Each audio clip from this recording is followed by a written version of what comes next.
তো বন্ধুরা, কেমন হয় যদি হঠাৎ করে পৃথিবীর সমস্ত সমুদ্রের পানি শুকিয়ে যায় আর পানির অভাবে তখন পৃথিবী পরিণত হয় ধুধু মরুভূমিতে, আর এর মধ্যে শুরু হয়ে যায় বেঁচে থাকার এক কঠিন লড়াই, যেটা আপনার রক্ত হিম করে দেবে। তো বন্ধুরা, চলুন ঘুরে আসা যাক একটা পানিহীন ধ্বংসের পৃথিবীর গল্প থেকে। গল্পের শুরুতেই আমরা দেখতে পাই ক্যারিবিয়ান সাগরের নীল জলরাশিতে একটা সুখী পরিবার তাদের ইয়টে করে চমৎকার ছুটি কাটাচ্ছিল। এদিকে মা জুলিয়া সাগরের স্বচ্ছ পানিতে সাঁতার কাটতে নামে, কিন্তু যখনই একটু রিল্যাক্স করার চেষ্টা করছিল তখনই তার মনে হতে থাকে যে পানির নিচে অদ্ভুত কিছু একটা আছে, কিন্তু তখন সে চারপাশে কিছুই দেখতে পায় না। এতে করে সে ভাবে যে এটা হয়তো তার মনের ভুল, কিন্তু কয়েক সেকেন্ড পরেই সেই অনুভূতি আবার ফিরে আসতেই তিনি ভয় পেয়ে ইয়টের দিকে সাঁতার কাটতে শুরু করে। কিন্তু হঠাৎ করেই কোনো কিছু একটা তার পা ধরে নিচের দিকে টানতে থাকে। এদিকে জুলিয়া তখন বাঁচার জন্য চিৎকার করতে শুরু করে, কিন্তু তার মেয়ে ক্যাসি হেডফোন লাগিয়ে গান শুনছিল, আর তার স্বামী টম ও ছেলে বেন মাছ ধরার জন্য ব্যস্ত ছিল। এদিকে জুলিয়া যখন প্রায় তলিয়ে যাচ্ছিল তখন টম টের পেয়ে যায়। সে তন্ন তন্ন করে খুঁজে অবশেষে জুলিয়াকে বিপদে পড়তে দেখে সন্তানদের নিয়ে ইউটিকে জুলিয়ার কাছে নিয়ে আসে এবং সাথে সাথে পানিতে ঝাঁপ দিয়ে দেয়। এরপর টম কোনো মতে জুলিয়াকে উদ্ধার করে তাদের ইউটে তুলে আনে, কিন্তু জুলিয়া তখনও কিছুই বুঝতে পারছিল না। সে মনে করে হয়তো পানির স্রোতের কারণে এমনটা হয়েছে। ঠিক সেদিন রাতেই সবাই মিলে বেশ ধুমধাম করে বেনের জন্মদিন পালন করছিল। এদিকে কেক কাটা আর উপহার দেওয়া শেষে ক্যাসি তার বয়ফ্রেন্ডের সঙ্গে ভিডিও কলে কথা বলতে বাইরে আসে। তার বয়ফ্রেন্ড তখন শহরের উপরে জমে থাকা একটা বিশাল ভয়ঙ্কর মেঘের দৃশ্য দেখায়, কিন্তু হঠাৎ করেই সিগন্যাল গোলমাল হয়ে কলটি কেটে যায়। এরপর ক্যাসি দৌড়ে গিয়ে সবাইকে ঘটনাটি খুলে বললে টম মনে করে যে তারা সাগরের তীর থেকে অনেক দূরে থাকায় হয়তো নেটওয়ার্কের সমস্যা হচ্ছে। ঠিক তখনই তারা ইয়টের বাইরে তিমির একটা বিশাল ঝাঁককে চলে যেতে দেখে। এরপর টম সন্তানদেরকে বুঝিয়ে বলে যে তিমিরা সাধারণত পৃথিবীর চৌম্বক ক্ষেত্রকে অনুসরণ করে চলে। এটা বলতে বলতে হঠাৎই একটা প্রচন্ড ধাক্কায় ইয়টি তখন কেঁপে ওঠে, আর সঙ্গে সঙ্গে বেন তখন নিচে পড়ে যায়। এতে করে টম তখন দুশ্চিন্তায় পড়ে যায় যে পানির নিচে হয়তো কিছুর সঙ্গে ধাক্কা লেগে ইয়টের মারাত্মক ক্ষতি হয়েছে। এরপর সে ডাইভিং গিয়ার পরে পানির নিচে পরীক্ষা করতে নামে। এর কিছুক্ষণ পর টম যখন উপরে আসে তখন তার কাঁধে একটা গভীর ক্ষত দেখা যাচ্ছিল। জুলিয়া তার সেলাই করার সময় টম বলে যে সে পানির নিচে তার পেছনে বিশাল কিছু একটার অস্তিত্ব অনুভব করেছে, আর ফেরার সময় প্রোপেলারের সাথে ধাক্কা লেগে তার কাঁধ কেটে গেছে। আর সে নিশ্চিত যে বিশাল বড় কোন একটা প্রাণী তাদের আশেপাশে ঘুরছিল, কিন্তু পানির ঘোলাটে অবস্থার কারণে সে কিছুই দেখতে পায়নি। এদিকে ইউটি মারাত্মকভাবে ক্ষতিগ্রস্ত হওয়ায় তারা সাহায্যের জন্য রেডিও এবং ফোন করার চেষ্টা করতে থাকে, কিন্তু কোথাও কোনো সিগন্যাল পাওয়া যাচ্ছিল না। এক পর্যায়ে ইউটি সমুদ্রে পুরোপুরি অচল হয়ে পড়ে, আর টম তখন সবাইকে আশ্বস্ত করে বলে যে তাদের কাছে 4 দিনের পানি এবং খাবার আছে, আর এর মধ্যে হয়তো কোনো মাছ ধরার ট্রলার তাদের পাশ দিয়ে যাবে। এরপর হঠাৎ করে তাদের রাডারে অদ্ভুত কিছু একটা ধরা পড়ে যায়, আর এরপর চারপাশ কাঁপিয়ে একটা বিকট শব্দ শোনা যায়। তখন তারা বাইরে এসে দেখে যে আকাশ থেকে একের পর এক উল্কাপিণ্ড মানে মিটার ওয়েট পৃথিবীর দিকে আসতে পড়ছিল, আর এদের মধ্যে একটা উল্কা তাদের ইয়টের খুব কাছেই সাগরের মধ্যে পড়ে। দেখা যায় জীবন বাঁচাতে টম মরিয়া হয়ে অচল ইয়টটিকে আবার চালু করার চেষ্টা করতে থাকে। এদিকে যখন টম ইঞ্জিনটা সচল করার চেষ্টা করছিল ঠিক তখনই আরো কয়েকটা অগ্নিগোলক তাদের দিকে ধেয়ে আসে, আর আতঙ্কে পুরো পরিবার তখন একে অপরকে জড়িয়ে ধরে। এরপর টম লক্ষ্য করে যে এগুলো আসলে উল্কা নয়, আকাশ থেকে খসে পড়া কৃত্রিম উপগ্রহ বা স্যাটেলাইট ছিল। ঠিক সেই মুহূর্তে ইয়টের ইঞ্জিন থেকে ধোঁয়া বেরোতে শুরু করে। তারা বুঝতে পারে যে ইঞ্জিনটা পুরোপুরি অকেজো হয়ে গেছে। এরপর বাইরে বাতাসের গতিবেগ বাড়লে সবাই ভেতরে গিয়ে আশ্রয় নেয়, কিন্তু কেউ খেয়াল করেনি যে ইয়টের কম্পাসটা পাগলের মতো তখন ঘুরছিল। এদিকে বাতাসের ধাক্কায় ইয়টি প্রবলভাবে তখন কাঁপতে থাকে। দেখা যায় ছোট্ট বেন আবারও পড়ে গিয়ে তখন আঘাত পায়। টম ঝড়ের তাণ্ডব মোকাবিলা করে বাইরে থেকে লাইফ জ্যাকেটগুলো ভেতরে নিয়ে আসে। তখন হঠাৎ করে পুরো ইয়টের পাওয়ার চলে গেলে টম দ্রুত মেন সুইচ চেপে আলো ফিরিয়ে আনে, কিন্তু আলো ফিরে আসতেই একটা বিভীষিকাময় দৃশ্য দেখা যায়। তখন সবাই দেখতে পায় যে জুলিয়ার নাক থেকে রক্ত পড়ছে, আর সে মাথা ঘুরে পড়ে যাচ্ছে। আর ওদিকে ক্যাসি ততক্ষণে অসুস্থ বোধ করে বমি করতে শুরু করে দেয়। আর তখন হঠাৎ এক কান ফাটানো তীক্ষ্ণ শব্দে আর ঝোড়ো বাতাসের ঝাপটায় ইয়টের জানালার কাজগুলো ভেঙে চুরমার হয়ে যায়। এভাবে অন্ধকারে তলিয়ে যাওয়ার আগে টম শেষবারের মতো একটা ফ্লেয়ার চালিয়ে দেয়। এরপর পরের দিন সকালে যখন সবার জ্ঞান ফিরে আসে তারা অবাক হয়ে দেখে যে তারা বেঁচে আছে, যদিও ইউটি ততক্ষণে ধ্বংসস্তূপে পরিণত হয়েছিল। কিন্তু যখন তারা বাইরে বেরিয়ে আসে তখন তাদের পায়ের নিচ থেকে মাটি একেবারে সরে যায়। দেখা যায় পুরো পৃথিবীর বুক থেকে সাগর যেন একেবারে উধাও হয়ে গিয়েছিল। যেদিকেই চোখ যায় শুধু ধুধু মরুভূমি দেখা যাচ্ছিল, আর ইউটি এখন বালুর উপরে আটকে আছে। এমন অবিশ্বাস্য দৃশ্য দেখে সবাই তো স্তব্ধ হয়ে যায়। তখন টম কম্পাস চেক করে বুঝতে পারে যে পৃথিবীর মেরু বা পোলাস পরিবর্তিত হয়ে গেছে, আর যেটা ছিল ম্যাগনেটিক পোল রিভার্সাল, যা শেষবার পৃথিবীতে ঘটেছিল প্রায় 7 লক্ষ বছর আগে। এতে করে ক্যাসি তখন কান্নায় ভেঙে পড়ে, কারণ সে বুঝতে পারে যে লোকালয় হয়তো এখন পানির নিচে তলিয়ে গেছে আর তার বয়ফ্রেন্ড এখন আর বেঁচে নেই। অন্যদিকে বেন তখন তার জন্মদিনের বেলুনগুলো একটা পাথরের সঙ্গে বেঁধে দেয়, যাতে এগুলো কোনো বেঁচে থাকা মানুষদের নজরে আসে। এরপর টম মরিয়া হয়ে আবারও রেডিও চালায় এবং নাউ নামের একজন সাবমেরিন ক্যাপ্টেনের সঙ্গে যোগাযোগ করতে সক্ষম হয়ে যায়। তখন সেই ক্যাপ্টেন জানায় যে পৃথিবীর চৌম্বক মেরু বদলে যাওয়ায় সমুদ্রের পানি সরে গিয়ে মূল ভূখণ্ডগুলোকে ডুবিয়ে দিয়েছে। আর ক্যাপ্টেন আরো জানায় যে 1 সপ্তাহের মধ্যে মেরু আবার আগের জায়গায় ফিরে আসবে আর তখন সমুদ্রের পানি ভয়াবহ গতিতে ফিরে আসবে। এরপর সে পরিবারটিকে কোনো উঁচু জায়গায় আশ্রয় নেওয়ার পরামর্শ দেয়। ক্যাপ্টেন নাও জানায় তার সাবমেরিনে এখনো 3 জনের জায়গা আছে। এতে করে টম আর জুলিয়া তখন সিদ্ধান্ত নেয় যে তারা নিজেদের জীবন দিয়ে হলেও তাদের বাচ্চাদেরকে বাঁচাবে। এরপর টম হিসাব করে দেখে যে তাদের সাবমেরিনে পৌঁছাতে 2 থেকে 3 দিন হাঁটতে হবে। এরপর পরের দিন সকালে তারা যখন প্যাকিং শেষ করেছে তখন টম দূরে কাউকে নড়াচড়া করতে দেখে আর কাছে গিয়ে দেখা যায় একটা ল্যাংড়া লোক হারপুন নিয়ে দাঁড়িয়ে আছে আর তার কুকুরটিকে অনবরত ডেকে চলছিল। টম লোকটির দিকে সাহায্যের হাত বাড়িয়ে 1 বোতল পানি দিতে চায়, কিন্তু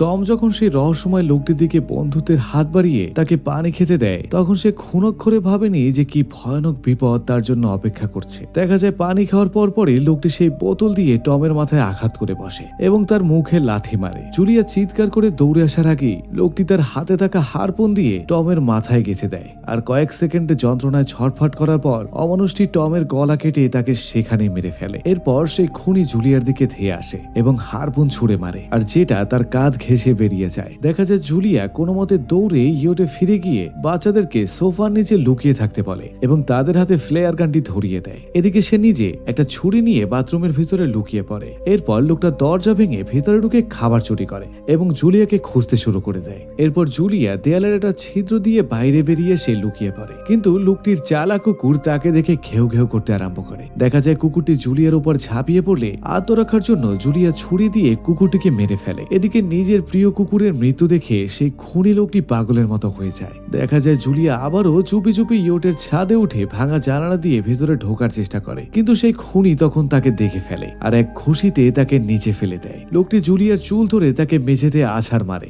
এবং সোফায় ফেলে তার গলা টিপে ধরার চেষ্টা করে। এদিকে সোফার নিচে লুকিয়ে এসব দেখে ক্যাসি আর স্থির থাকতে পারে না। সে বেরিয়ে এসে ফ্লেয়ার গান দিয়ে লোকটির গায়ে সরাসরি গুলি করে আর মুহূর্তের মধ্যেই সম্পূর্ণ ইয়োরটিতে আগুন ধরে যায়। দেখা যায় বাচ্চারা বেরিয়ে এলেও জুলিয়া সাহসের সাথে ফিরে গিয়ে লোকটির মুখে একটা লাথি মারে এবং সাবমেরিনের লোকেশন মানে তার কোঅর্ডিনেট লেখা ম্যাপ আর ব্যাগগুলো ছিনিয়ে নিয়ে আসে। টমের নিথরদের পাশে বসে মা আর তার 2 সন্তান তখন কান্নায় ভেঙে পড়ে এবং তাকে শেষ বিদায় জানিয়ে সেখান থেকে বিদায় নেয়। ঠিক তখনই সেই খুনি লোকটিকে ইয়োর থেকে বের হতে দেখে তারা প্রাণ ভয়ে দৌড়াতে আরম্ভ করে আর কিছুক্ষণ পরেই এক বিশাল বিস্ফোরণে ইয়োরটি ধূলিসাৎ হয়ে যায়। এরপর ক্লান্ত পরিবারটি একটা ছোট্ট ঝর্ণার পাশে জিরিয়ে নিতে থাকে। এদিকে ক্যাসি আফসোস করে বলে হয়তো বেনের বেঁধে দেওয়া বেলুনগুলো দেখে সেই পাগল লোকটি তাদেরকে খুঁজে পেয়েছে। আর এতে করে বেন নিজেকে দোষী ভাবতে শুরু করলে জুলিয়া তাকে সান্ত্বনা দেয় এবং সতর্ক করে বলে যে সেই লোকটি এখনো তাদের পিছু ছাড়েনি। এভাবে পথ চলতে চলতে তারা সাগরের তলদেশ থেকে বিভৎস সব দৃশ্য দেখতে পায়। কোথাও তারা দেখতে পায় যে মাথা ভাঙা হাঙনের মরদেহ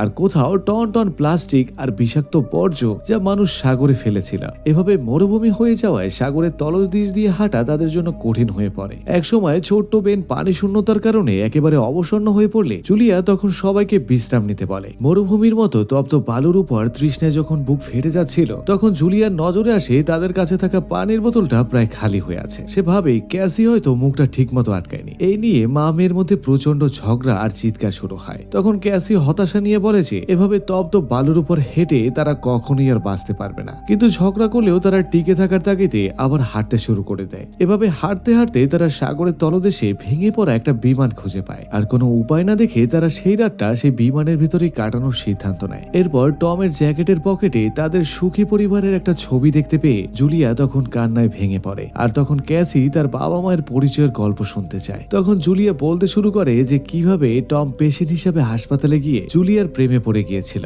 আর তাকে কবিতা শুনিয়ে প্রপোজ করেছিল। এভাবে মাঝরাতে ক্যাসি প্রকৃতির ডাকে সাড়া দিতে বিমানের বাইরে বের হলে সেই খনি লোকটি পেছন থেকে তাকে আক্রমণ করে দেয়, কিন্তু জুলিয়া এবার কোনো আর সুযোগ দেয় না। সে বাঘিনীর মতন ঝাঁপিয়ে পড়ে সেই খনি লোকটির ওপর। দেখা যায় স্বামী হারানোর সমস্ত শোক আর জেদ নিয়ে সেই লোকটিকে ছুরি দিয়ে আঘাত করে সেখানেই মেরে ফেলে আর ক্যাসি তখন তার মাকে জড়িয়ে ধরে শান্ত করে। এর পরের দিন সকালে দেখা যায় সেই লাশের মুখ থেকে শত শত কাঁকড়া বের হচ্ছিল। এর পরের দিন প্রখর রোদের হাত থেকে বাঁচতে তারা পরিত্যক্ত কিছু কিছু চেয়ার দিয়ে একটা অস্থায়ী তাঁবু বানিয়ে বিশ্রাম নেয়। আর বেনের শরীর খুব খারাপ হয়ে পড়লে জুলিয়া তাকে একটা ইনজেকশন দিয়ে দেয়। দেখা যায় ভোরে খুব খসখসে একটা অদ্ভুত শব্দে জুলিয়ার ঘুম ভেঙে যায়। আর তখন বাইরে তাকিয়ে তার রক্ত হিম হয়ে যায়। দেখা যায় বিশাল এক কাকড়া বাহিনী বা সোয়ার্ম তাদের দিকে ধেয়ে আসছিল। এভাবে প্রাণ বাঁচাতে তারা দৌড়াতে দৌড়াতে সাগরের মাঝখানে আটকে থাকা একটা বিশাল মালবাহী জাহাজের কাছে এসে পৌঁছায়। দেখা যায় সেখানে এখনো 3 জন ক্রু মেম্বাররা বেঁচে ছিল, কিন্তু দয়া দেখানোর বদলে তারা একটা কন্টেনারে ঢুকে নিজেদেরকে তালাবদ্ধ করে ফেলে আর জুলিয়াদের বাইরে ফেলে রাখে। এভাবে নিরুপায় হয়ে জুলিয়া বাচ্চাদের কন্টেনারের উপরে তুলে দেয় আর নিজে উঠতে যাওয়ার সময় কয়েকশো কাকড়া তার পায়ে কামড়ে ধরে তাকে নিচের দিকে টানতে থাকে। তখন বাচ্চারা টেনে হিসড়ে তাদের মাকে উপরে টেনে তোলে। আর এদিকে কন্টেনারের ফুটো দিয়ে কাকড়াগুলো ভেতরে ঢুকে পড়লে জাহাজের সেই স্বার্থপর ক্রু মেম্বারদের করুণ পরিণতি হয়। তারা গুলি চালিয়েও কাকড়াদেরকে কোনোভাবেই থামাতে পারে না এবং চোখের পলকেই কাকড়াগুলো তাদেরকে জীবন্ত খেয়ে ফেলে। এদিকে জুলিয়া নিজেই ক্ষতবিক্ষত পায়ের ব্যান্ডেজ পেতে সেখানেই জ্ঞান হারিয়ে ফেলে। আর কিছুক্ষণ পর এক প্রচন্ড ধূলিঝড়ের মধ্যে জুলিয়ার জ্ঞান ফিরে আসে। জুলিয়া তখন চোখ খুলে দেখে যে তার পাশে সন্তানরা নেই। সে পাগলের মতন চিৎকার করে তাদেরকে খুঁজতে থাকে। ঠিক সেই সময় ক্যাসি দৌড়ে ফিরে আসে, কিন্তু কথা হচ্ছে তারা কোথায় গিয়েছিল আর জুলিয়ার পা কি সাবমেরিন পর্যন্ত যাওয়ার মতো সুস্থ আছে, তো এটা জানবো আমরা কিছুক্ষণ পরে। এভাবে ধূলিঝড় থামলে জুলিয়া তার সন্তানদেরকে খুঁজে পায় আর বেন একটা খোলা কন্টেনার খুঁজে পায় যেখানে তারা ঝড়ের হাত থেকে বাঁচার জন্য আশ্রয় নেয়। এদিকে জুলিয়ার পায়ের ক্ষত মারাত্মক হয়ে যাওয়ায় সে টমের লাইটার দিয়ে নিজের ক্ষত স্থানকে পুড়িয়ে নেয়, আর যা ছিল অসহ্য যন্ত্রণাদায়ক। এরপর ঝড় পুরোপুরি থামলে তারা জাহাজের অন্য একটি কন্টেনারে প্রচুর পরিমাণে পানির বোতল খুঁজে পায়। এছাড়া মৃত ক্রু মেম্বারদের কাছ থেকে একটা সচল রেডিও আর একটা বন্দুকও পেয়ে যায়। এরপর জুলিয়া দ্রুত সাবমেরিনের ক্যাপ্টেন নাওয়ের সঙ্গে যোগাযোগ করে জানায় যে সে তার ম্যাপটিকে হারিয়ে ফেলেছে। আর বিনিময়ে ক্যাপ্টেন নাও এক ভয়ঙ্কর তথ্য দেয় আর সে জানায় সে জ্যান্ত কাকড়া বা অর্থ্রোপোড দ্বারা আক্রান্ত হয়েছে। আর এই গভীর সমুদ্রের প্রাণীরা অতিরিক্ত অক্সিজেনের প্রভাবে একেবারে হিংস্র হয়ে উঠেছে। এরপর ক্যাপ্টেন আরো জানায় যে সমুদ্রের পানি আশঙ্কার চেয়েও খুব দ্রুত সমুদ্রে ফিরে আসছে আর তাদের হাতে মাত্র কয়েক ঘন্টা সময় আছে। এরপর ক্যাপ্টেন একটা ফ্লেয়ার গান থেকে সংকেত ছুড়লে জুলিয়াদের পরিবার সেদিকে ছুটতে থাকে। অবশেষে তারা দূরে সেই সাবমেরিনটিকে দেখতে পেয়ে যায়, কিন্তু মাঝপথে পড়ে একটা বিশাল পাথুরে পাহাড়। এভাবে পাহাড় পার হওয়ার সময় হঠাৎ একটা ধস নামলে জুলিয়া তার সন্তানদেরকে এক ধাক্কায় ছড়িয়ে দেয়, কিন্তু সে নিজে একটা বিশাল পাথরের দেয়ালের উপরে আটকা পড়ে যায়। এরপর জুলিয়া তার বাচ্চাদেরকে বলে তাকে ছাড়াই চলে যেতে, কিন্তু ক্যাসি তার মাকে ছাড়া কোনো মতে যেতে রাজি হয় না। এভাবে অনেক তর্কাতর্কির পর জুলিয়া তাকে প্রমিস করে যে সে অন্য পথে ঠিকই তাদের কাছে পৌঁছাবে। এরপর বাধ্য হয়ে ক্যাসি তার ভাইকে নিয়ে সাবমেরিনের দিকে দৌড়াতে শুরু করে। এরপর সাবমেরিনের কাছে পৌঁছে তারা দেখে যে ক্যাপ্টেন নাও তখন রক্তাক্ত অবস্থায় পড়ে আছে আর সে জানায় তার শেষ সময়। বাচ্চারা যেন সাবমেরিনটিকে নিয়ে সেখান থেকে পালিয়ে যায়। এদিকে সাবমেরিনে তখন 3 জনের জায়গা দেখে ক্যাসি আবারও তার মায়ের খোঁজে পাহাড়ের দিকে দৌড়ায়। ওদিকে জুলিয়া দেখে সেই খুনি কাকড়াদের একটা বিশাল বাহিনী তাকে ঘিরে ফেলেছে। সে তখন গুলি চালিয়ে কয়েকটাকে মারলেও তারা সংখ্যায় ছিল কয়েক হাজার। ঠিক সেই মুহূর্তে দেয়ালের ওপর ক্যাসিকে দেখা যায় আর জুলিয়া তার জখম পা নিয়ে আপ্রাণ চেষ্টায় দেয়াল বেয়ে ওপরে ওঠে এবং ক্যাসির হাত ধরে উপরে চলে আসে। এরপর তারা দুজন মিলে তখন সাবমেরিনের দিকে দৌড়ায়। ওদিকে ছোট বেন তখন সাবমেরিনের ছাদে দাঁড়িয়ে বন্দুক দিয়ে কাকড়াদেরকে ঠেকিয়ে রাখে যাতে তার মা আর বোন ভেতরে ঢুকতে পারে। ওদিকে কাকড়াগুলো ততক্ষণে মৃত ক্যাপ্টেন নাওয়ের দেহ ছিঁড়ে খেতে শুরু করেছে। জুলিয়া তার সন্তানদের ভেতরে ঢুকিয়ে দিয়ে শেষবারের মতো বন্দুকটি কাকড়াদের দিকে ছুড়ে মারে এবং নিজেও ভেতরে ঢুকে হ্যাচটি শক্ত করে আটকে দেয়। এরপর সবাই সিট বেল্ট বেঁধে একে অপরের হাত শক্ত করে ধরে ফেলে আর ঠিক তখনই দানবীয় গর্জনে সমুদ্রের জলরাশি আবার সমুদ্রে ফিরে আসে। দেখা যায় সমুদ্রের প্রচন্ড ঢেউয়ের ধাক্কায় সাবমেরিনটি একেবারে ফুটবলের মতো আছাড় খেতে থাকে আর সেই পুরনো তীক্ষ্ণ শব্দে সবাই জ্ঞান হারিয়ে ফেলে। এর কিছুক্ষণ পর যখন তাদের জ্ঞান ফিরে আসে তারা হ্যাচ খুলে তখন বাইরে বেরিয়ে আসে। এরপর তারা দেখতে পায় যে সমুদ্রের ঢেউ তাদের সাবমেরিনটিকে ভাসিয়ে একটা ধ্বংস হয়ে যাওয়া শহরে নিয়ে ফেলেছে। যদিও চারদিকে তখন ধ্বংসস্তূপ, তবুও জনপদ খুঁজে পাওয়া তাদের মনের মধ্যে বাঁচার নতুন আশা জেগে ওঠে। আর এভাবেই একটা শ্বাসরুদ্ধকর অভিযানের মাধ্যমে একটা সুখী পরিবার আবার মাথা তুলে দাঁড়ানোর স্বপ্ন দেখে। তো বন্ধুরা, এই ছিল আমাদের আজকের গল্প। ভিডিওটি কেমন লাগলো কমেন্টে জানান আর একটি লাইক দিয়ে চ্যানেলটি সাবস্ক্রাইব করুন। আর সকলকে মাহে রমজানের শুভেচ্ছা। দেখা হচ্ছে নতুন কোনো ভিডিওতে। ততক্ষণ পর্যন্ত ভালো থাকুন, সুস্থ থাকুন। আল্লাহ হাফেজ।